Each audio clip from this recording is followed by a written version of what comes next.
He was a man who bought silence, commanded loyalty, and paid for respect.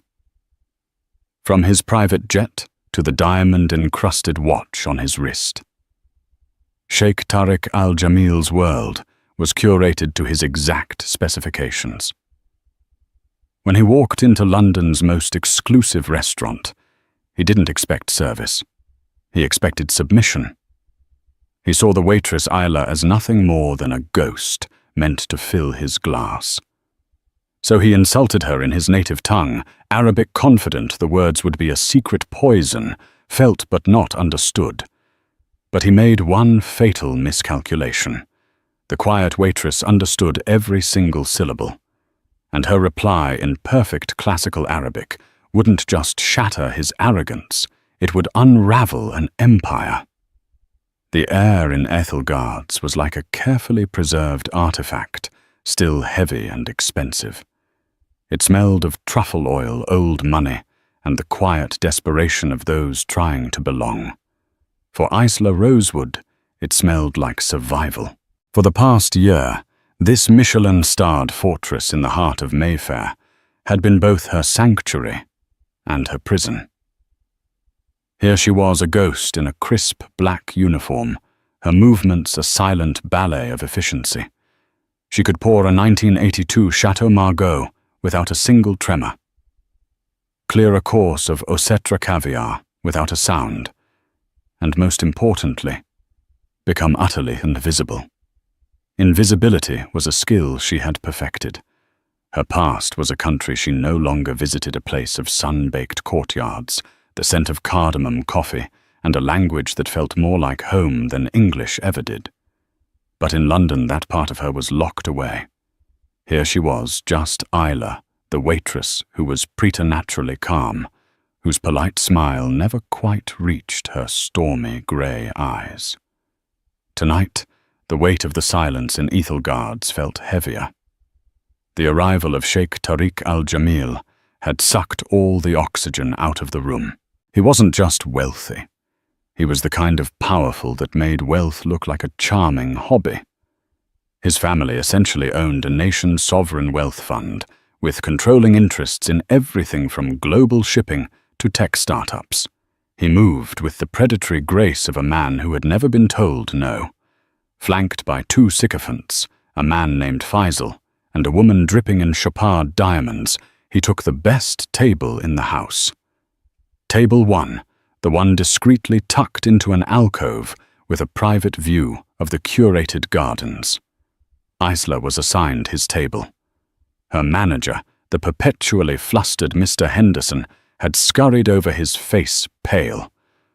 "Rosewood, not a single mistake," he'd hissed, adjusting his tie. "This is Sheikh al-Jamil. His bill will likely cover your salary for the next 6 months. Do not speak unless spoken to. Just anticipate." Isla nodded, her expression unreadable. She had served princes, tech billionaires, and politicians who decided the fates of millions. They were all the same men who mistook service for servility. From the moment she approached the table, the Sheikh's disdain was a physical force.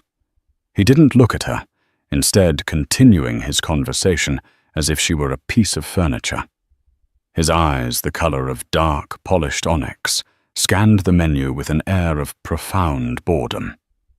"We will have the tasting menu," he announced to the air in front of him, his English clipped and accented with the expensive polish of a Swiss boarding school education. "And a bottle of the Screaming Eagle, the 2010. Faisal, his companion, snickered. "An excellent choice, Tariq, though perhaps wasted on a place like this." Isla simply inclined her head. "A very fine choice, sir. I will have that brought for you immediately." Her voice was low and steady, a calm island in the sea of his arrogance. For the first time, the Sheikh's gaze flickered towards her. It was a brief, dismissive glance, the kind one might give a fly, before swatting it away. He saw a plain woman, her light brown hair pulled back in a severe bun, her face pale under the dim lighting, utterly unremarkable. He turned back to his guests. The meal progressed in a cloud of quiet tension. Isla moved with practiced invisibility, her service flawless. She presented the wine, decanting it with the precision of a surgeon. She described each of the 12 courses with quiet, professional detachment. Yet with every course, the sheikh's party grew louder, their entitlement expanding to fill every inch of space around them. The final straw came during the dessert course, a delicate sphere of white chocolate that cracked open to reveal a rose lychee mousse. Faisal was telling a story about a yacht party in Monaco, and the sheikh laughed a harsh barking sound. He gestured vaguely in Isla's direction as she refilled his water glass. Then he leaned towards Faisal and spoke in Arabic, his voice low, but carrying in the relative quiet of the alcove. The language so familiar to Isla hit her like a physical blow. "Look at her," he murmured the words, a silken thread of contempt. "Like a statue. These Western women have no soul. You pay them to be ghosts. It's a wonder she can even carry a tray without her empty head getting in the way. Utterly worthless." The words were meant to be a private joke, a casual cruelty, shared in a language he assumed was a shield. He didn't even bother to lower his voice significantly. To him, she was not a person who could possess a secret, let alone the secret of his own language. He saw a uniform, not a life. He saw a servant, not a woman, who had once read Al-Mutanabbi's poetry under a desert sky. Isla's hand did not shake. The water poured in a perfect silent stream. She placed the crystal carafe back on the silver tray, her movements fluid, unhurried. For a moment, the world seemed to slow down. The clinking of distant cutlery, the murmur of other diners, the arrogant laughter of his friends, it all faded into a dull roar. All she could hear were his words echoing in the chambers of her hidden past. She straightened her back, her posture impeccable. The ghost had heard him, and the silence was about to be broken. For a long, stretched-out second, Isla did nothing. She stood by the table, a portrait of serene professionalism. The sheikh and his companions had already moved on, their laughter bubbling up again over some new topic. They had forgotten her as easily as they had forgotten the last course they'd consumed. She was simply part of the scenery. But inside her a storm was raging. It was a familiar tempest, one she had learned to quell over the years. It was the anger of being underestimated, the pain of being dismissed, and the deep aching grief for the life she had lost. His words weren't just an insult to a waitress. They were a desecration of a memory. The language he had used to call her worthless was the same language her father had used to tell her she was brilliant, the language of the lullabies her mother had sung. She could have let it go. It was her job. She had endured worse. 1,000 times she had swallowed the casual cruelties of the rich and powerful, converting her dignity into rent money. But this time was different. He hadn't just insulted her. He had used her own hidden world against her. Taking a small, deliberate breath, she turned her body to face the sheikh directly, not as a servant awaiting an order, but as an equal. Her movement was so subtle, yet so charged with intent, that Faisal's meaningless chatter faltered. The woman with the diamonds looked up, a flicker of annoyance in her eyes. Sheikh Tariq al-Jamil, however, didn't notice. He was swirling the last of his wine in his glass, his gaze distant. "Sir," Isla said, her voice still quiet, but now imbued with a new firm clarity. Her English was, as always, perfect. "Will there be anything else for you this evening, coffee digestifs?" Tariq waved a dismissive hand without looking at her. "Just the bill." "Of course," she replied. She turned to leave, and for a moment he thought the interaction was over. But then she paused. She turned back slightly, her gaze locking directly onto his. The emptiness he had seen in her eyes was gone. In its place was a fire, a clear, intelligent flame that seemed to look right through his title, his wealth and his arrogance, and see the man beneath. Then she spoke. Her voice was just above a whisper, meant for him and him alone. She didn't speak in English. She spoke in the purest, most formal Arabic, a classical dialect so refined it was usually reserved for poetry or diplomatic scripture. It was the language of his grandfather, a language of honor and deep learning. Her words were simple, yet they landed with the force of a perfectly aimed stone. She said the empty-headed can still hear. It was just 4 words in his language. Al-Ra'as al-Farig Yasma'u Aidan. The effect was instantaneous and absolute. Sheikh Tariq al-Jamil froze. The wine-glass in his hand stopped mid-swirl. His entire body went rigid, as if struck by lightning. His dark, mocking eyes widened first in disbelief, then in pure, unadulterated shock. It wasn't just that she had understood him. It was how she had spoken. Her accent wasn't that of a foreigner who had taken a few classes. It was flawless. The pronunciation, the cadence, the subtle lilt, it was the Arabic of the old world of scholars and nobility. It was more perfect than his own. Faisal and the woman stared at him, their faces a canvas of confusion. Tariq, what is it? What did she say? The woman asked, her voice shrill. But Tariq couldn't hear her. He was trapped in the waitress's gaze. In that moment, she was no longer a ghost. She was the most solid, most terrifying person in the room.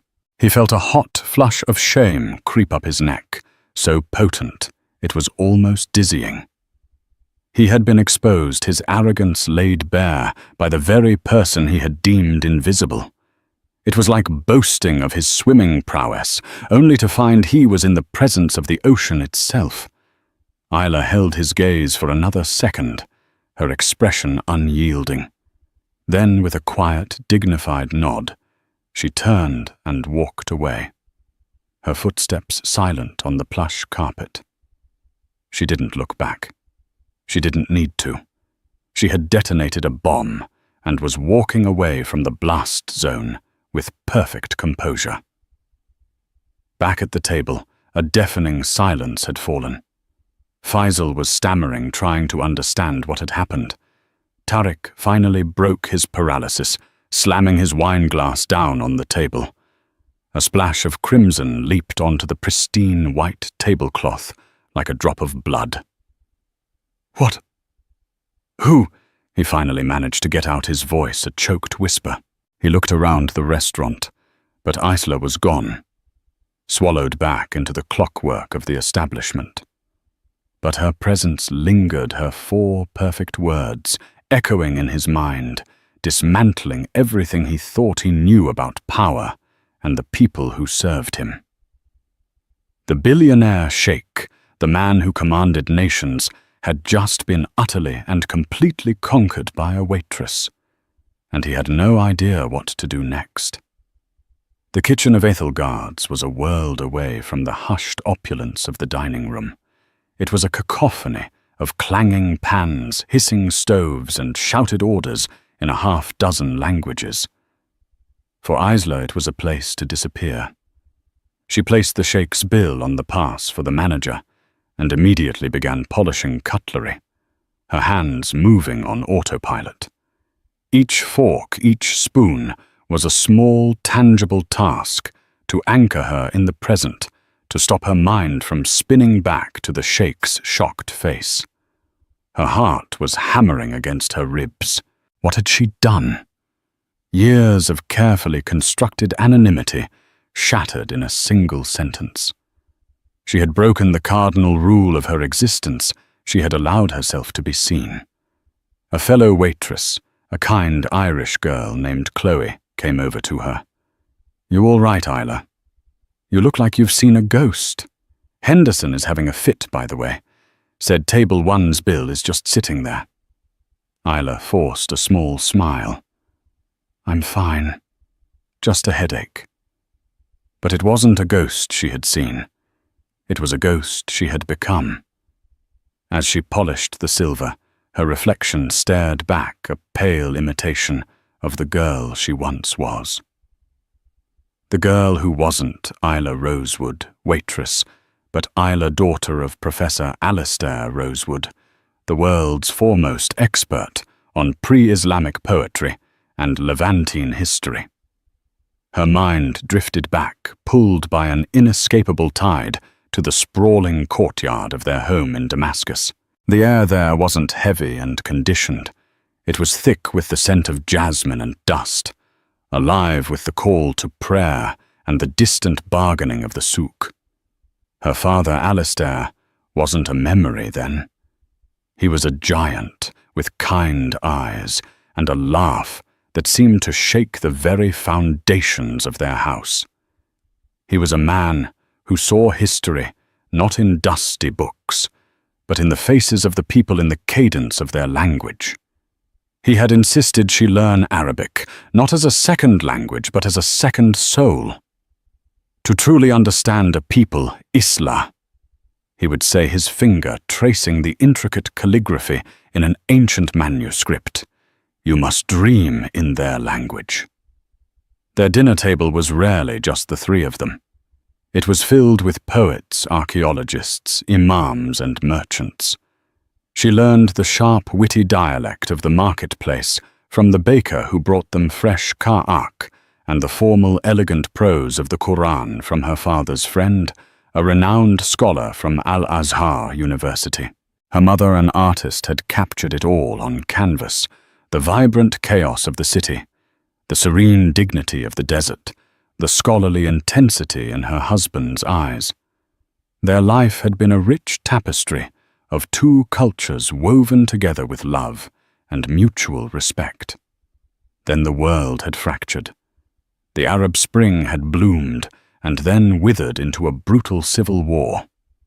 The city they loved became a battleground. Her father, ever the idealist, believed his work, his connections could help bridge the divide. He stayed too long convinced that culture could triumph over conflict. It was a fatal miscalculation. The night they fled was a blur of smoke, shouting, and the terrifying rumble of distant explosions. Her mother had grabbed only two things: her passport and a small wooden box containing her father's most treasured possession, a set of antique ink pens he claimed once belonged to a famous poet. They had made it to a checkpoint on the outskirts of the city, but their car was stopped. There were angry men with guns. Her father had tried to reason with them, speaking their own dialect, trying to find common ground. But in war, common ground is the first casualty. They had dragged him from the car. The last thing Isla saw of her father was his face not of fear, but of profound, heart-breaking disappointment. They never saw him again. She and her mother made it to London as refugees, with nothing but the clothes on their backs and a small box of pens. The grief consumed her mother. She passed away within a year from what the doctors called a broken heart. At 19, Isla was alone, an orphan in a cold, grey city. Her second soul, a secret she had to bury to survive. Her father's academic colleagues offered condolences, but little else. The world moved on, so she took a job, and another, and another. She learned to be invisible to quiet the scholarly, vibrant girl from Damascus and become Isla, the efficient waitress. Aethelgard's was the pinnacle of that invisibility. Here her past couldn't touch her. The language, the memories, they were locked in a vault. Until tonight. Sheikh Tariq al-Jamil, with his casual, entitled cruelty, had unwittingly picked the lock. He had used the language of her father's passion to call her worthless. And in that moment, it wasn't a waitress who answered him. It was Alistair Rosewood's daughter. Chloe's voice cut through the haze of memory. "Hey, Earth to Isla. The Sheikh. He's asking for you." Isla's head snapped up. "What? Yeah, Henderson's practically bowing to him out there. The Sheikh won't let anyone else bring him the bill. He's asking for you by name." "Well, not by name. He just keeps saying the woman who was serving me. He looks weird. Angry, but also spooked. What on earth did you do?" Isla placed the last spoon down its polished surface, reflecting her own wide, uncertain eyes. She didn't know what she had done, but she knew with a terrifying certainty that her life as a ghost was over. When Isla emerged from the kitchen, the atmosphere at Table 1 had changed dramatically. The Sheikh's companions, Faisal and the woman, were gone. Mr. Henderson was hovering nearby, wringing his hands and sweating profusely through his starched shirt. But the epicenter of the storm was Sheikh Tariq al-Jamil himself, sitting alone amidst the ruins of his perfect meal. The table, once a picture of decadent order, was now a landscape of disarray, a crumpled napkin here, the blood-red wine stain there. Tariq was staring at the stain as if it were a map of his own monumental error. When he heard Isla's soft footsteps, his head shot up. The arrogance was gone from his eyes. In its place was a confusing mixture of anger, curiosity, and something else she couldn't quite identify, something that looked almost like fear. "You," he said, his voice low and tight. He gestured to the chair opposite him. "Sit." It wasn't a request. It was a command born of a lifetime of giving them. But for the first time, it lacked its usual conviction. Isla remained standing. "I'm sorry, sir, but staff are not permitted to sit with the guests." Her voice was steady, betraying none of the turmoil inside her. She was back in her uniform, her armor. Mr. Henderson scurried forward. "Rosewood, do as the Sheikh says. Please, Sheikh, forgive her. Leave us." Tariq snapped at Henderson, not even glancing at him. The manager vanished as if he'd been erased. Tariq's gaze returned to Isla. It was intense searching. "I will ask you again. Sit." She weighed her options. Refusing would cause a scene and cost her the job she desperately needed. Complying felt like a surrender. After a moment's hesitation, she gave a stiff, formal nod and perched on the very edge of the velvet-upholstered chair, her back ramrod straight. She was present, but she was not comfortable. She was not his guest. For a long moment, he just studied her, as if trying to reconcile the image of the meek waitress with the woman who had spoken to him with the authority of a queen. "Where did you learn to speak my language like that?" he finally asked, his voice raw. "I had a good teacher."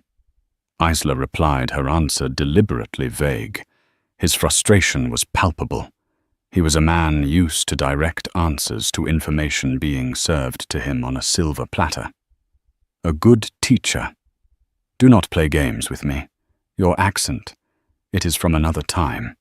Who are you?" "I am the person who served you your dinner, sir." She said, her tone cool and professional. She was refusing to give him anything. He had treated her as a nobody, and now that he was curious, she was determined to remain one. He leaned forward, his frustration warring with a dawning, grudging respect.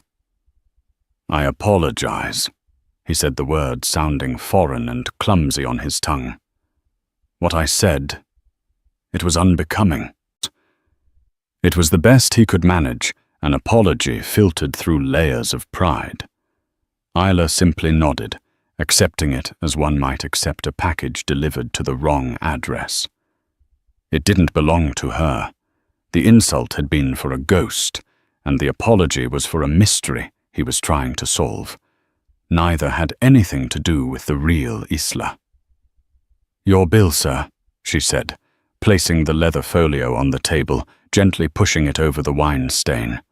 She was steering the conversation back to the only relationship they had, customer and server. He ignored it.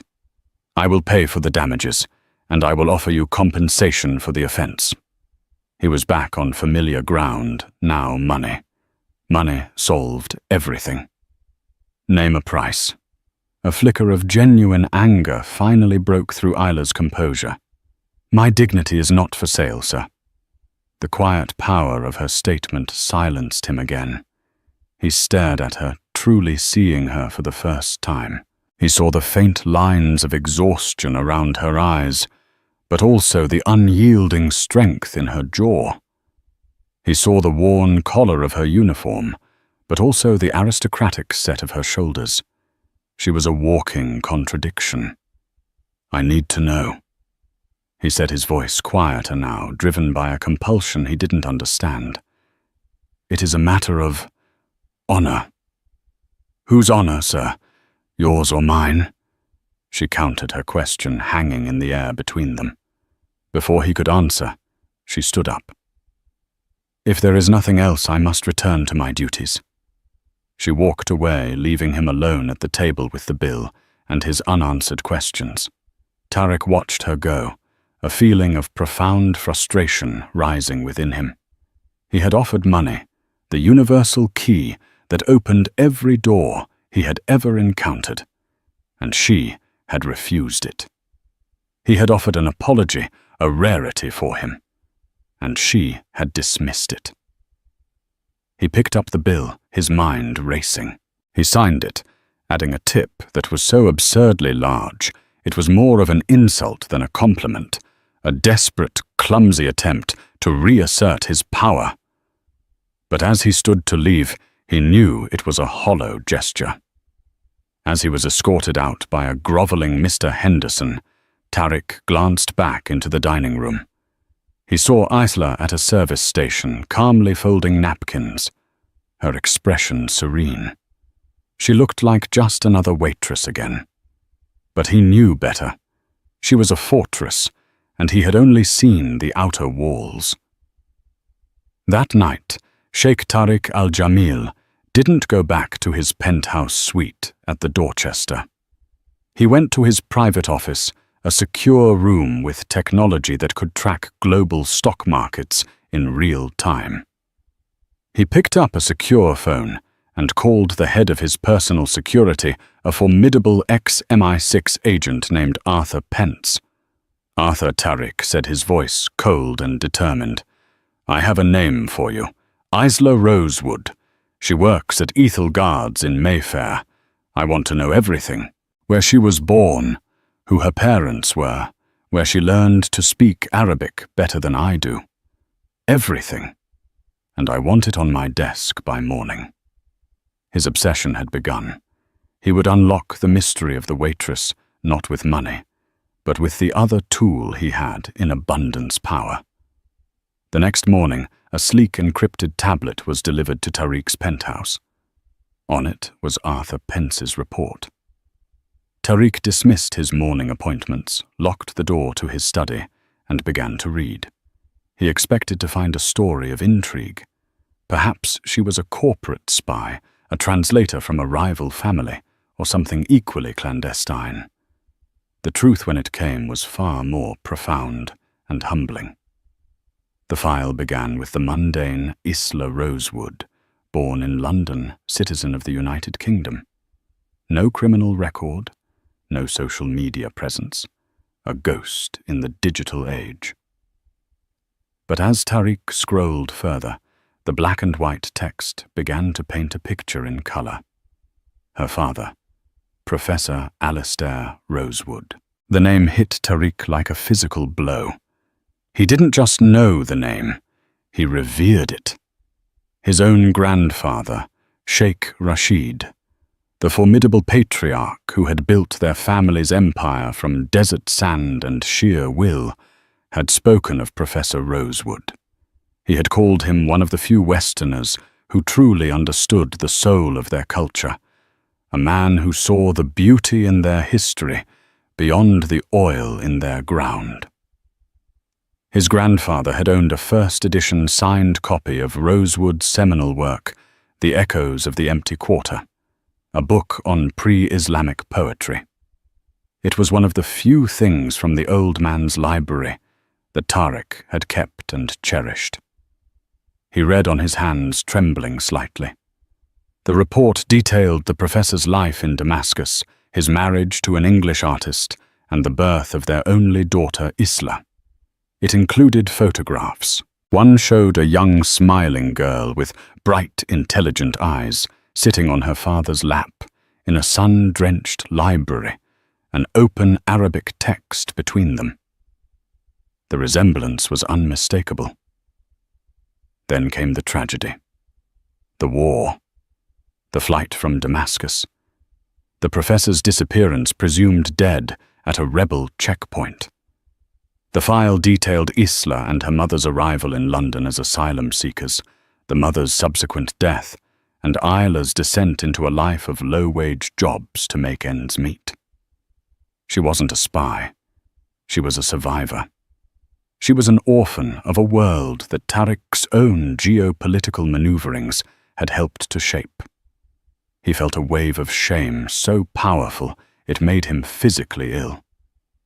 The insult he had thrown so casually at a waitress was not just an insult to her, but a deep and profound desecration of her father's memory.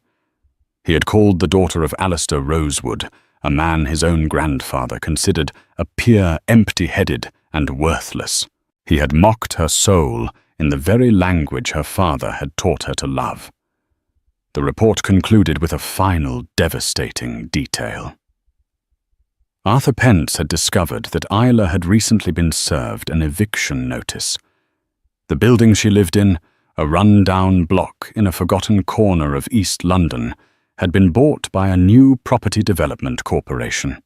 They were clearing out the old tenants to make way for luxury flats. Tariq scrolled to the name of the corporation.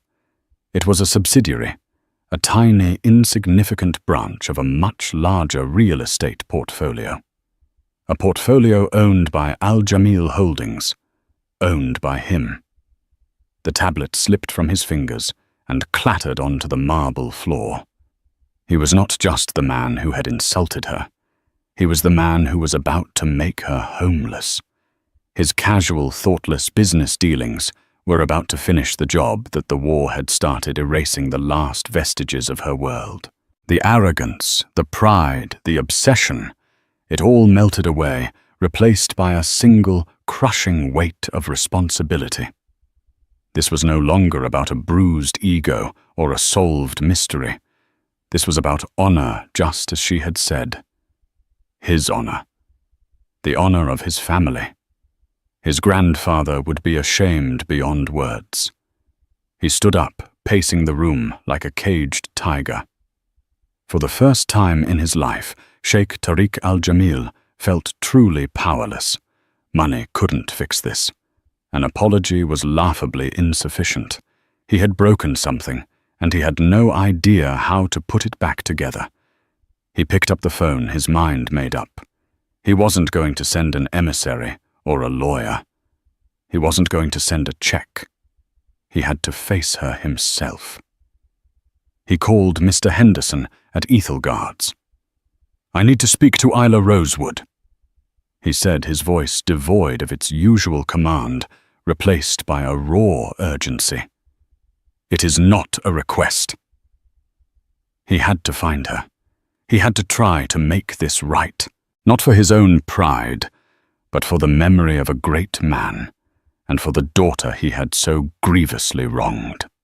Isla was in the middle of her shift polishing wine glasses behind the bar, when Mr. Henderson approached her, his face a mask of nervous reverence. "Rosewood," he whispered, "Sheikh Al-Jamil is here. He is asking for you. He says it's urgent." A cold dread washed over Isla. She had hoped last night was the end of it, a bizarre and dangerous episode that she could now bury. His reappearance felt like a threat. "I am working, Mr. Henderson. He has booked out the entire restaurant," Henderson said, his voice cracking. "For the next 3 hours. It's empty. He only wants to speak to you." Isla looked past her manager and saw that he was right. The bustling dining room was eerily silent. The tables were all perfectly set, but completely empty. And at table 1, the scene of last night's confrontation, sat Sheikh Tariq al-Jamil. Alone. With a heavy heart, she untied her apron and walked towards him. This time, as she approached, he stood up. It was a simple gesture, but it was a profound sign of respect, and it immediately set a different tone.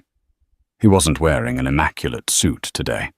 He was dressed in simple, well-tailored trousers and a dark cashmere sweater. He looked less like a sheikh and more like a man carrying a heavy burden. "Miss Rosewood," he began, and the use of her proper name was another shock. "Thank you for seeing me. Please sit." She sat, her posture still wary, her hands clasped tightly in her lap. "I know who you are," he said softly. "I know you are the daughter of Professor Alistair Rosewood." Isla flinched, as if he had struck her. He had invaded her past, the one thing she had left that was truly hers. "You had me investigated," she stated, her voice cold with accusation. "I did," he admitted, meeting her gaze without flinching. "And what I found has left me deeply ashamed. My grandfather, Sheikh Rashid, he admired your father greatly. He considered him a friend. The books your father wrote are in my family's library. They are treasures." He paused, gathering his thoughts. "What I said to you last night was an unforgivable offense under any circumstances.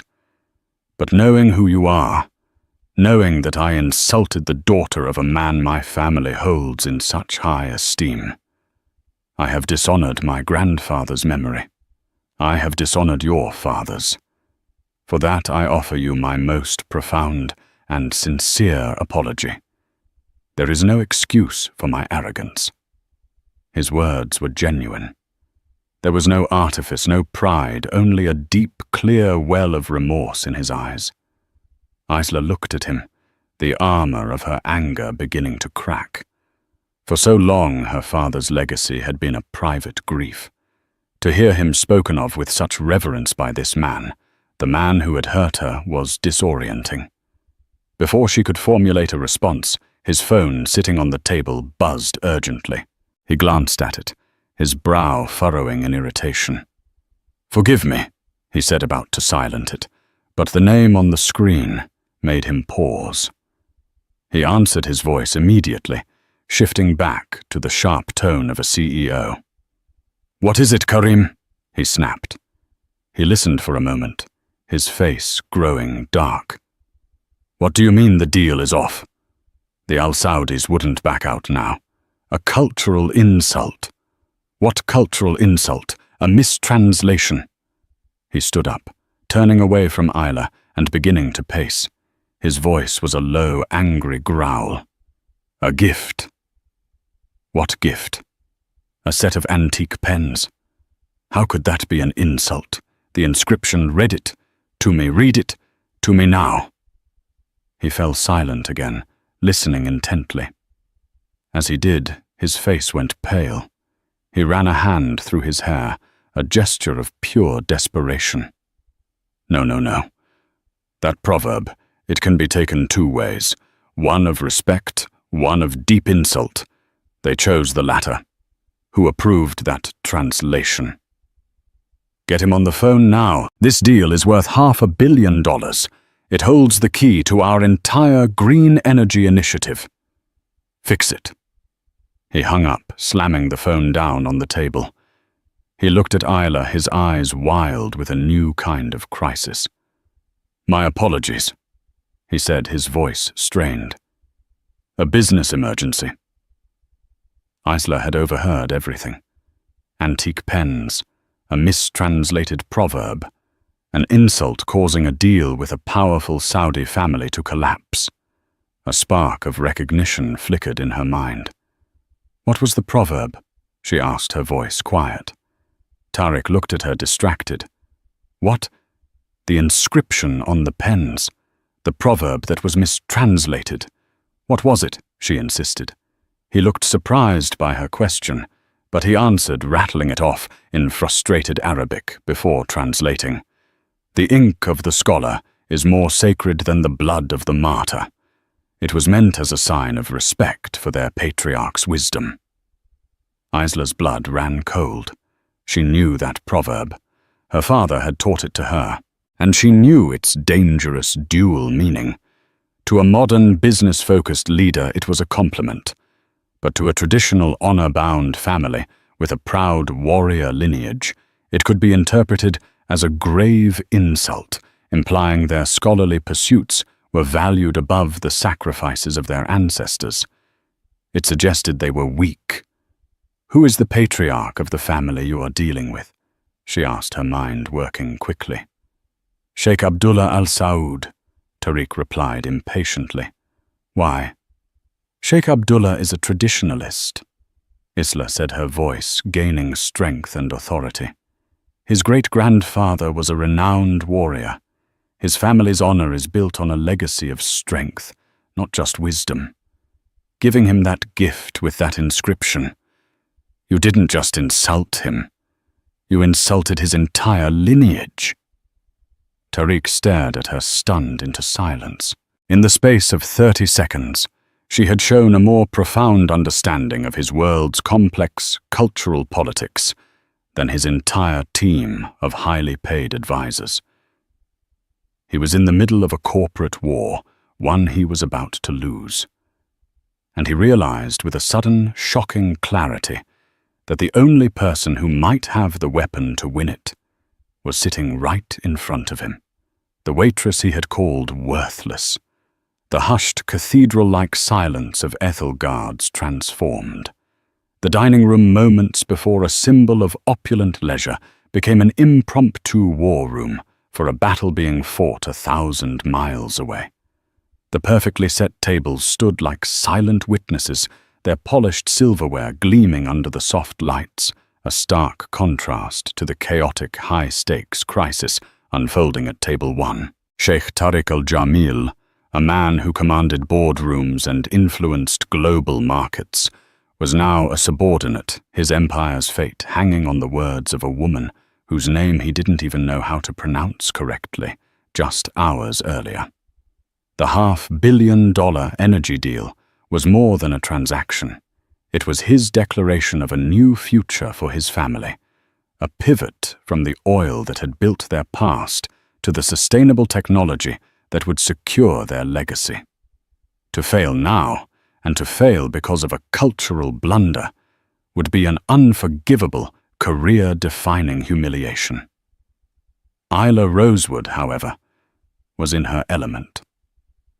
The fear and uncertainty that had plagued her for years began to recede, replaced by a crystalline focus she hadn't felt since her last debate with her father in his Damascus study. This was not a restaurant anymore. It was a complex intellectual puzzle, a delicate negotiation of honor, history, and language. It was her home ground. "How could you possibly know this?" Tariq pressed his voice, a raw blend of desperation and burgeoning awe. "About Sheikh Abdullah's history, his sensitivities. My intelligence team has files on him thick enough to stop a bullet." "Your team reads reports?" "Sheikh," Isla replied, her tone respectful but firm. The authority in her voice was natural, effortless. "They see a name, a net worth a list of political alliances. My father taught me to see a man's lineage.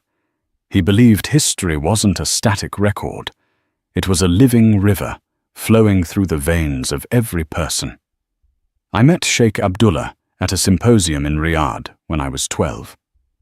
He and my father spoke for an hour about a single line of pre-Islamic poetry.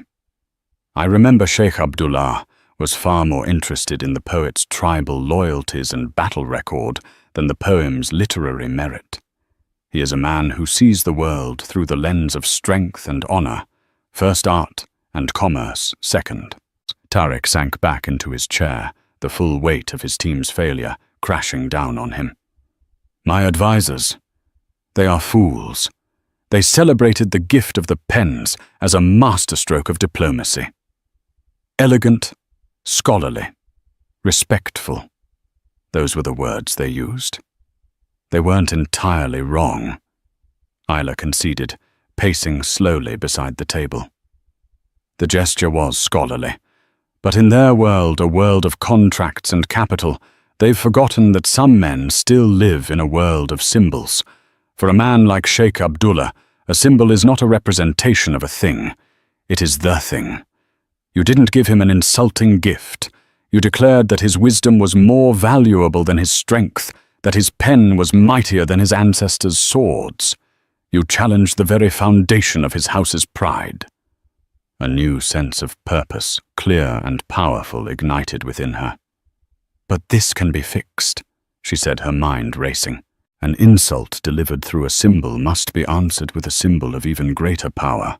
An apology is insufficient. It must be an act of profound deference, something that rebalances the scales of honor. She stopped pacing and looked at him. The pens you sent, what were they exactly? Ottoman era, from the court of Suleiman the Magnificent, Tariq said. Quill pens inlaid with mother-of-pearl and silver filigree. They are museum-quality pieces. Was it a complete set? She asked, a specific idea beginning to form. Yes, a scribe's box with 4 pens. They're in my private vault in the city. Get them, Isla commanded. The word was not impertinent. It was necessary. There was no time for pleasantries. Tariq, without a flicker of hesitation, pulled out his phone and spoke a few sharp words in Arabic to his head of security. The efficiency of his power was breathtaking. He didn't need to give an address or an explanation. He simply gave an order, and the world reshaped itself to his will. Less than 20 minutes later, 2 stern-faced men in discreetly tailored suits entered the restaurant, carrying a heavy, climate-controlled case. They placed it on the table, bowed to Tariq, and vanished. Isla opened the case. Nestled in black velvet were 3 more pens, each one an exquisite testament to a forgotten era of artistry. She lifted one, its weight cool and substantial in her hand. The insult was delivered in ink, she murmured, her strategy crystallizing. The apology must be written with it. But it cannot be your ink, your words. It must be his. She laid out her plan. It was audacious, bordering on reckless from a Western business perspective, but from a cultural standpoint, it was flawless. It was a maneuver steeped in tradition, a gesture of absolute trust that would either be seen as an act of genius or an act of utter madness. As she spoke, Tariq's expression shifted from panicked desperation to sheer, unadulterated admiration. He was no longer looking at a waitress. He was looking at a grand master of a game he was only just beginning to understand. He secured the video conference. His assistant, speaking in hushed, urgent tones over the phone, initially reported that Sheikh Abdullah refused to even consider it. But when Tariq instructed him to relay a new message, that the call was regarding a matter of grave dishonor that could only be rectified by Sheikh Tariq's personal submission, a time was granted in 30 minutes. The wait was agonizing. Tariq paced his office, a sleek, modern space of glass and steel that now felt like a cage. Isla sat calmly, her hands folded in her lap, a portrait of unnerving serenity. "Are you certain of this, Isla?" Tariq asked, pausing to look at her. "To give him a blank slate. He could ruin us. He could write terms that would cripple our energy division before it even begins." "He could," Isla agreed calmly. "But he won't. Men of true honor do not abuse an act of submission. They reward it. By giving him the power to write the terms, you are telling him that you trust his honor more than you trust your own lawyers. You are handing him back the sword you unintentionally tried to take from him. He will not use it to kill you. He will use it to knight you." The screen flickered to life. Sheikh Abdullah Al Saud's face appeared, filling the large monitor. He was exactly as Isla remembered, a man whose face seemed carved from desert rock, his eyes holding the immense, patient wisdom of a falcon. He looked severe, deeply displeased, and utterly unforgiving. "Sheikh Tariq," he began, his voice a low rumble. "My schedule is not accustomed to accommodating the cleanup of diplomatic messes. You have 5 minutes to explain this personal submission." Tariq took a breath, glancing for a split second at Isla, who gave him a barely perceptible nod. He began speaking not the transactional English of their previous dealings, but the formal poetic Arabic Isla had coached him in. "Venerable Sheikh Abdullah, pillar of your house," Tariq started, his voice resonating with a humility that was entirely genuine. "I have not called to offer a simple apology, for an apology presumes a mere mistake. What I have done is far worse. Through the blindness of my own ignorance, I have committed an act of profound disrespect against you, your father, and your father's father.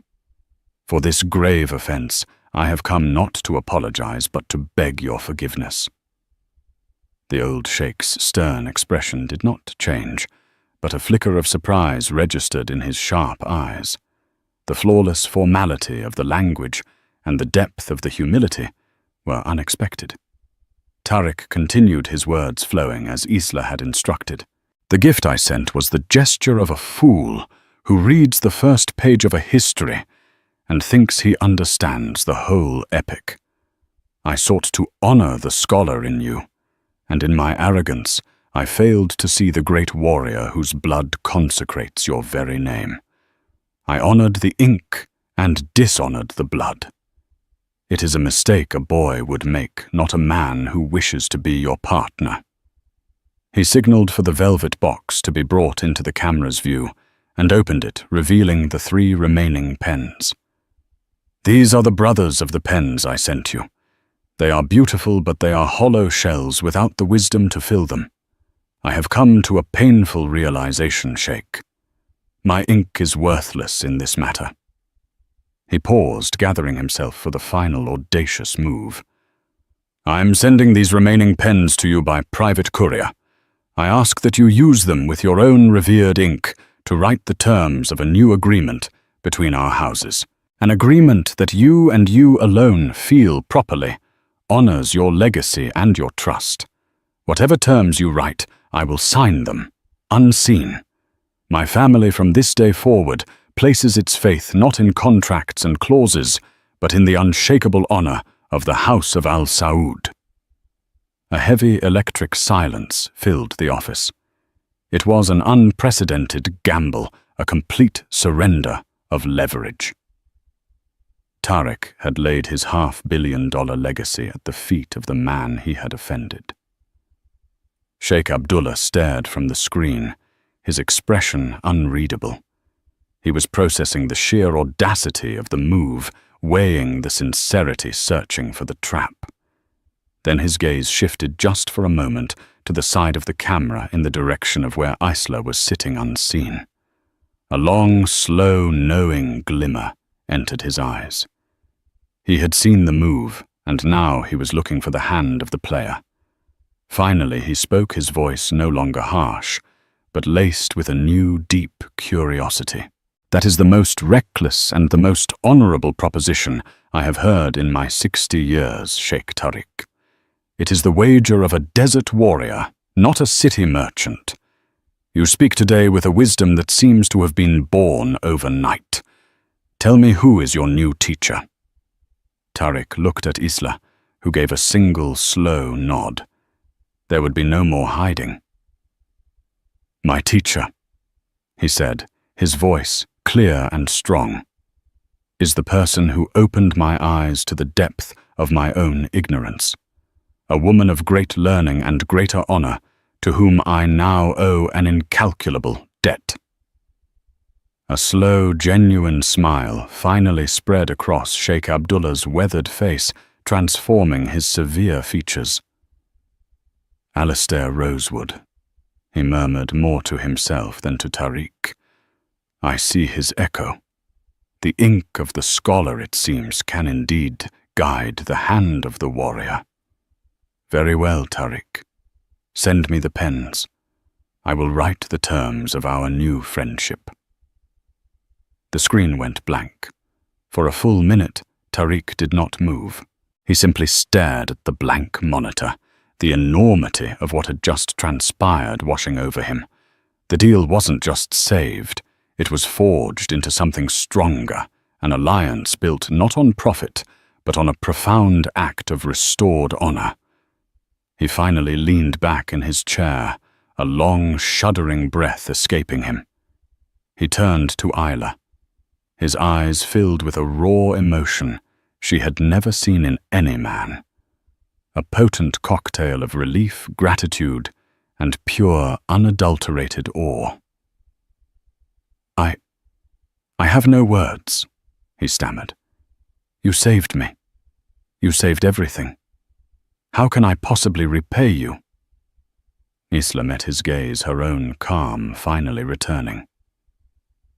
"Repayment is a term for a transaction, Sheikh. This was a matter of honor."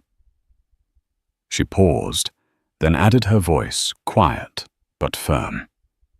"But there is something you can do. The eviction notice for the residents of the St. Jude's building in Hackney.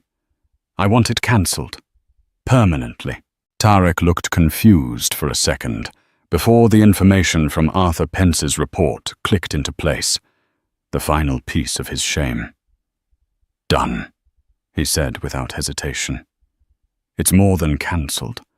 I'll sign the entire building over to a tenant's trust. It's theirs, free and clear."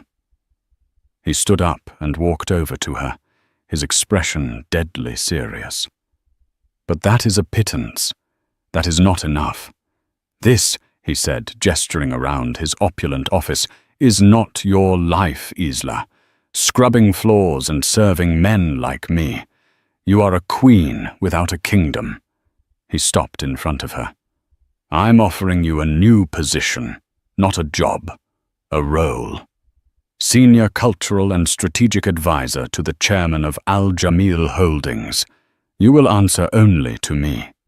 I will give you a limitless budget to create a new foundation in your father's name, dedicated to preserving the cultural heritage he loved. You will guide our company's relationships across the Middle East. You will have a platform, a voice, and the resources to reclaim the world that was stolen from you." It was a staggering offer. It was a path back to the life she thought was lost forever. But it was a path being offered by the very man who had so cruelly reminded her of her loss. She looked at him, seeing not the arrogant sheikh or the grateful CEO, but a man who had been irrevocably changed. "I will accept," she said, her voice clear and steady, leaving no room for negotiation. "On my own terms." "On any terms you wish," Tariq replied instantly, his voice filled with sincere conviction.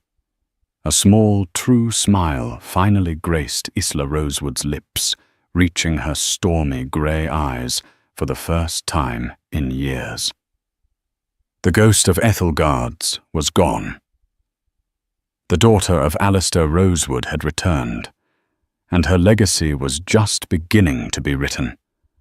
And so a single sentence spoken in a language of honor changed everything. Isla Rosewood walked out of Ethelgard's for the last time, leaving behind the ghost of a waitress and stepping into a future she would build herself. She didn't just save a $500 million deal. She resurrected a legacy. Sheikh Tariq al-Jamil, the man who thought he could buy the world, learned a priceless lesson that true worth is not measured in wealth, but in wisdom, and true power lies not in being heard, but in understanding.